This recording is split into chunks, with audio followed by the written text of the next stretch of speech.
तर दुसरीकडे 20 जानेवारीपासूनच ओबीसी समाजाचं राज्यभर आंदोलन पाहायला मिळणार आहे। ओबीसी समाजानं आझाद मैदानामध्ये आंदोलन करण्यासाठी परवानगीही मागितली आहे। ओबीसी जनमोर्चानं आंदोलनासाठी मुंबई पोलिसांकडे ही परवानगी मागितलेली आहे।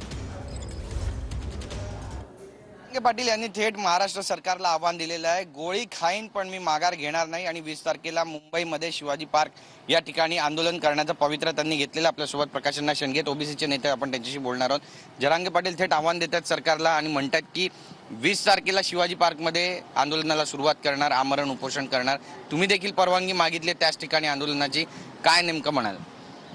नाही, कसं आहे की मराठा समाजाने पुन्हा एकदा या सरकारवरती अतिशय प्रचंड मोठं दडपण आणून संपूर्ण मराठा समाजाला ओबीसीमध्ये आरक्षण मागण्याची जी आहे, कुणबीत दाखले देऊन सरसकट मराठा समाजाला कुणबीत देखले घातलं पाहिजे अशा प्रकारची मागणी लावून धरलेली आहे आणि त्याच्या प्रचंड दडपणाखाली हा महाराष्ट्र सरकारात आलेला आहे। आणि त्या दडपणाखाली येऊन सरकारनं असा काय निर्णय घेऊ नये। मुंबईमध्ये सुद्धा आम्ही आझाद मैदानावरती आम्ही परवानगी मागितलेली आहे।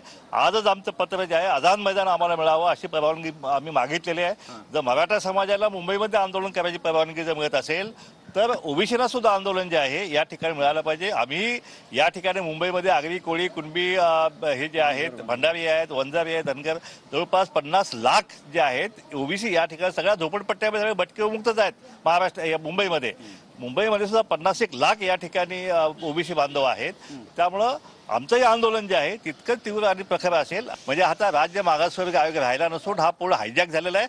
आता हा मराठा आयोग हा झालेला आहे। आता हे तर ठीक आहे, अध्यक्ष बदलले, सदस्य बदलले, पण आता तर चक्क मागासवर्गीयचे निकषच बदललेले आहेत। म्हणजे इतकी धक्कादायक आणि भयानक घटना जी आहे या म्हणजे घटनेची पायमल्ली जी आहे या देशाच्या इतिहासात कधी कुठे झालेली आम्ही पाहिले नाही आहे। कॅमेरा पर्सन रोहन पवारसह गिरीश गायकवाड, TV9 मराठी, मुंबई।